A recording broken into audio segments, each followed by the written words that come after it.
Guy Birenbaum, bonjour Guy. Bonjour Alexis. Vous nous parlez débat ce matin. Oui, je suis déçu de l'annulation du second débat à 11 candidats sur le service public. Hier matin, je ne savais pas trop ce que j'avais vraiment pensé de l'exercice inédit de démocratie. Je pensais que c'était trop fouillis, que le filtre n'était pas assez costaud, qu'il y avait trop de candidats en quelque sorte. Et puis j'ai découvert les réactions de quelques politiques et éditorialistes qui ont été choqués par le comportement de certains des, je mets 10 000 guillemets, petits candidats, notamment Philippe Poutou. J'ai vu des images d'Anna Cabanat du Journal du Dimanche et de Bruno Jeudi de Paris Match reprocher sur BFM TV, qui organisait pourtant le débat, juste après, à Philippe Poutou son irrespect. Bien. J'ai vu aussi l'ancien ministre Luc Ferry publier sur le réseau social Twitter le message suivant. Avec Philippe Poutou débraillé en Marcel pour représenter les ouvriers, pas étonnant qu'ils aillent massivement chez Le Pen. Alors, heureusement que M. Ferry est philosophe, ça évite qu'il soit obligé de savoir ce qu'est un Marcel, car évidemment, ça n'était pas un Marcel. Mais ça n'est pas grave, cher Luc Ferry, ça passera.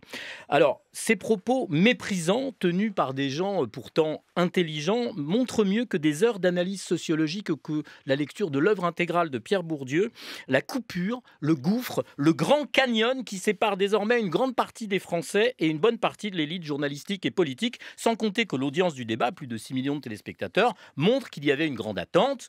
Jamais nos compatriotes n'ont été aussi indécis et aussi nombreux à envisager l'abstention. Du coup, un second débat à 11 sur le service public, aurait permis d'autres clarifications grâce aux outsiders qui font sortir les gros guillemets, je remets aussi des guillemets à gros candidats, de leur fameuse zone de confort. Il faudra s'en passer. Je le regrette. Je dédie pour finir ces quelques notes de musique aux éditorialistes et autres arbitres des élégances et du respect. Un réveil, Votre dicton, Guy. Vous voulez pas écouter un peu de Trust? Si, pardon. Oui. C'est Trust, bien sûr. 1980, antisocial, vous étiez pas né du tout, monsieur. Non, Morel. malheureusement.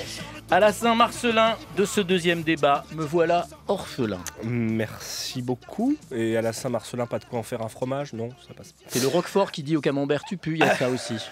À demain, Guy. Ambiance.